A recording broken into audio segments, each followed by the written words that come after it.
Of course, this upcoming weekend, we have the Military Blue 4, which we're actually doing a giveaway on over on Sample IND right now. Everybody who orders something with the 50% off code SPRING, 50% off site-wide, will be entered in to win a pair of the Jordan 4 Military Blue. But with that being said, we roll right into the next week after with 4 big-time releases that I'm looking forward to talk about. So without further ado, let's get straight into next week's Got 'em Early.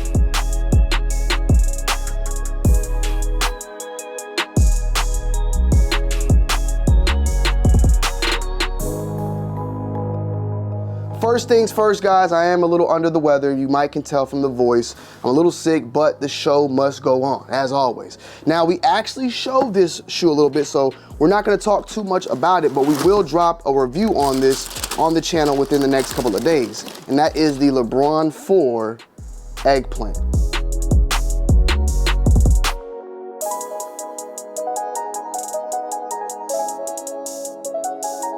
So the LeBron 4 Eggplant is set to release on May 8th for a retail price point of $250. We've seen the LeBron 4 already come in different colorways throughout this year as well as last year with the graffiti, recently with the Fruity Pebbles, and now with a brand new colorway, the Eggplant. I think this is actually the first LeBron 4 retro of a new colorway, at least within the recent years. You know, the Eggplant colorway itself has been well known for the foamposite, and the material utilized on the LeBron 4 is, from what I always thought at least, was the same like posit-like material. So they wanted to utilize that posit-like material and dress it up in an OG colorway known as the Eggplant that we love so much on the actual foam, and we have a LeBron 4 Eggplant. And we also know that recently the foamposite Eggplant released, so it was only right to, you know, try to dress this shoe up in the Eggplant colorway in probably different models. I would like to see some different Eggplants. Imagine Jordan Brand, a Jordan 4 Eggplant. You could do it. It'd be different. It'd be wild. Y'all have already done chrome ones and all that, and y'all have done, you know, the Eggplant type of material, or I'm gonna say Eggplant, the foam-like type of material on Air Force Ones. I think if you do it right and don't make it seamless, like do it with cuts and stitching, a foamposite like 4, a foam, like the posit material on a Jordan 4 with an Eggplant colorway, that might be dope. At the same time, you're gonna be paying about $250, just like these right here. With that being said, the Fruity Pebble retail for $250, but currently is going on the market for $100 less. Last time I checked, at least my size was going for $150. So I only expect this shoe to kind of do the same and, you know, plummet in its secondary market. With that being said, that leads you to know that the shoe will be highly available on release date to get your hands on, but also, you know, potentially you could possibly get it on sale if you are willing to wait a little bit. Next up, we got something that you have never seen on this channel, and these caught my eyes, and these are actually going in the collection. These are weird. Maybe I'm just getting old. Maybe it's the dad in me now, but I can't lie, I like them. The Nike ACG Rufus.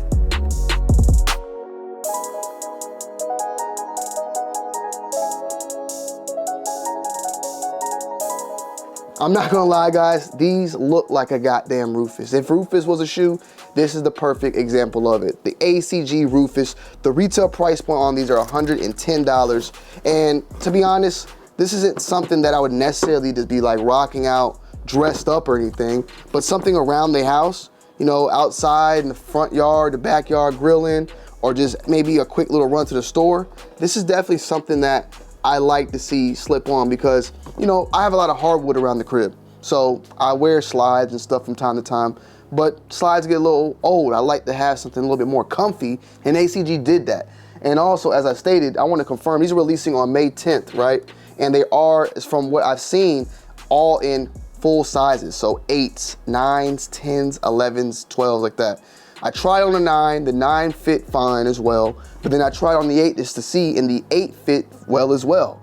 I wanted a more snugger fit. I didn't want flopper doppers. They do look a little bit big, so I was like, let me go for the 8 because they just look better on feet. The 9 looked a little bit more bulky. But if you're looking for something comfortable with a rugged bottom, you know, hey, people rocking Crocs, these are nice. These definitely don't look like something that Nicole's grandfather is gonna need a pair of as well. So I might have to look out for him. It is what it is. These look like old grandpa shoes, but they are nice for a casual wear, a chill wear, and they only cost $110. If you know Nike and ACG, you know that their prices are kind of up there. This one in particular, it's very, very nice. It has like a suede upper, a leather around the actual opening, and you got a really nice fleece material on the inside. And then it seems all conditions, gears, what it states. The type of foam feels pretty good as well. The bottom is real rigid, so it has nice grip and very, very solid. The Air Rufus Limestone, this is an 8 with a 9.5 in women's. So men's will be full sizes. I'm pretty sure there'll be half sizes for the ladies out there. But from what I've seen, the small size I saw was an 8. But I'm copping these. These, I'm copping them. It is what it is. Clown me, I'm all good with it. Next up, unfortunately, bruh, book. You know, you're doing your thug thizzle, but you got sweet, brother. The brand new Book 1 Rattlesnake.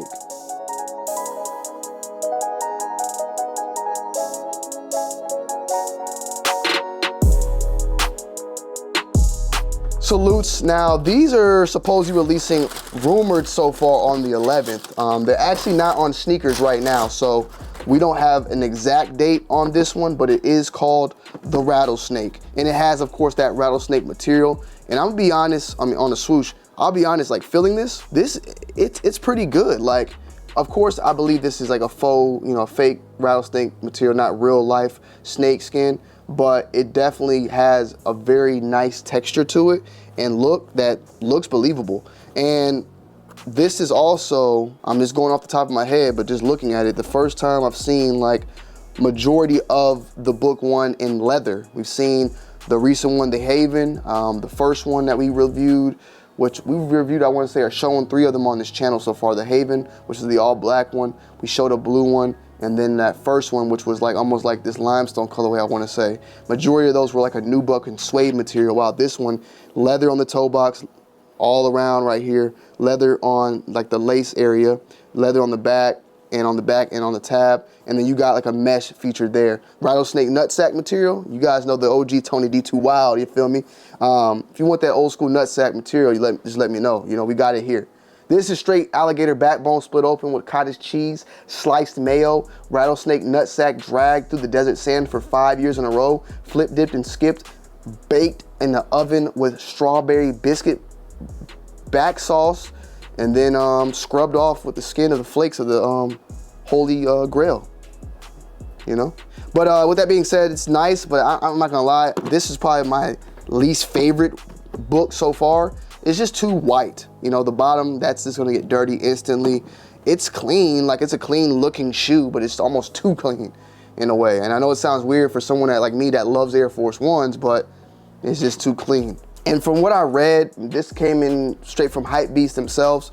The Rattlesnake is inspired by the hikes that him and his dog Haven do.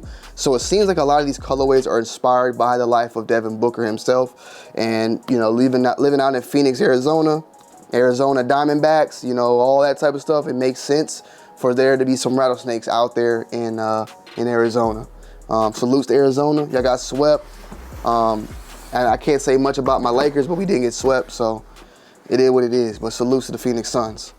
And last but not least, an OG colorway with a twist, the Jordan 1 Low Shadow.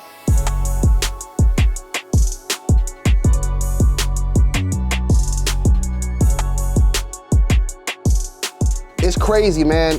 The last time we seen this shoe was actually in 2015.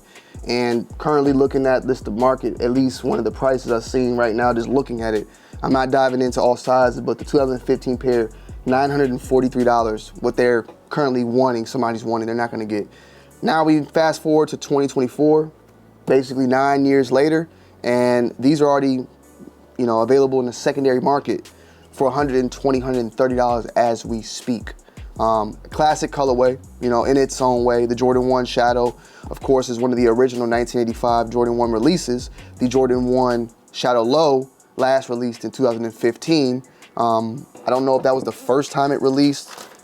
Keep in mind, you know, I've been doing YouTube since 2013 itself. When it came out, the ones were just at their pinnacle. 2015 ones was at the top. You know, that's Kanye rocking Jordan 1s. You're talking 2013 as well, but you know, you're talking what, the Bread and the Royals that had came out and just came back out, at least, and the quality was a little bit up compared to that 2013